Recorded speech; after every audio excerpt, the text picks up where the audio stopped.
Hello and welcome. मैं हूं ज्योति। आप देख रहे हैं चुनावी समर, जहां पर एक और ताज़ा अपडेट के साथ हम हाजिर हैं। चंद्रशेखर ने बिहार में एनडीए को दी कड़ी चेतावनी। देश के इतिहास का सबसे चर्चित विधानसभा चुनाव काफी नजदीक है।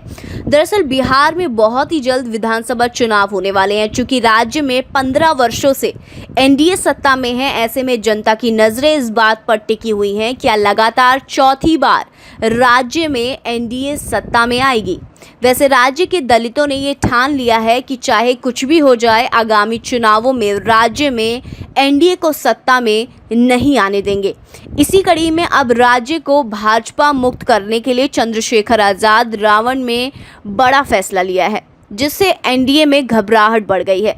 आपको बता दें कि भीम आर्मी पार्टी के राष्ट्रीय अध्यक्ष चंद्रशेखर आजाद ने बिहार के विधानसभा चुनाव में एंट्री कर ली है। वहीं उन्होंने एक विशाल सभा को संबोधित करते हुए नीतीश कुमार और भाजपा पर करारा प्रहार किया है। उन्होंने कहा कि भाजपा व नीतीश को हराने के लिए किसी से भी गठबंधन कर सकते हैं। चंद्रशेखर ने यह भी कहा कि चुनाव को देखते हुए हमारी पार्टी सभी सीटों पर मजबूत तैयारी कर रही है। आजाद ने यह भी कहा कि उनकी पार्टी उन सभी सीटों पर चुनाव लड़ेगी जहां पार्टी मजबूत है। हालांकि ये भी कहा कि पार्टी सभी सीटों पर तैयारी कर रही है। वहीं चंद्रशेखर ने दावा करते हुए ये भी कहा कि इस चुनाव में हमारी भूमिका अहम होने वाली है। उन्होंने ये भी कहा कि इस बार हमारी पार्टी डबल इंजन वाली सरकार को बिहार से रोकने में सफल होगी और ज़रूरत पड़ी तो उनकी पार्टी किसी के साथ भी गठबंधन कर सकती है। उन्होंने नीतीश कुमार पर निशाना साधते हुए कहा कि बिहार में अब झूठ की राजनीति नहीं चलेगी। चंद्रशेखर ने यह भी कहा कि बिहार में रोजगार की बड़ी समस्या है। यहाँ के अधिकांश युवक अन्य राज्यों में रोजगार के लिए जाते हैं, इसीलिए उनकी पार्टी चुनावों में इस मुद्दे को जोर शोर से उठाएगी।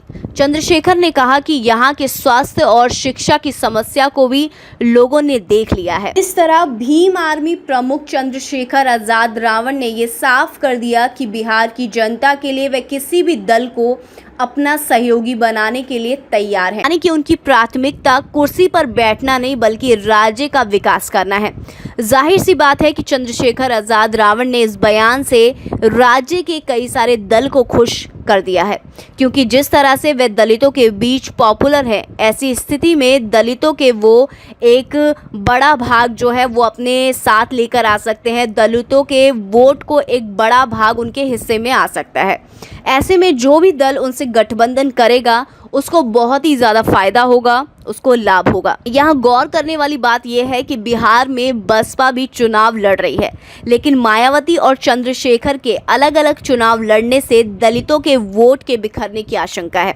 इसलिए राजनीतिक जानकारों का ये कहना है कि अगर मायावती और चंद्रशेखर आजाद मिलकर बिहार में चुनाव लड़ेंगे तो फिर राज्य में इस बार निश्चित रूप से दलितों की सरकार आ सकती है। इस पर आपका क्या रिएक्शन, आप प्लीज़ कमेंट सेक्शन में लिखकर हमें ज़रूर बताएं। Thank you so much. Keep watching today's for more news.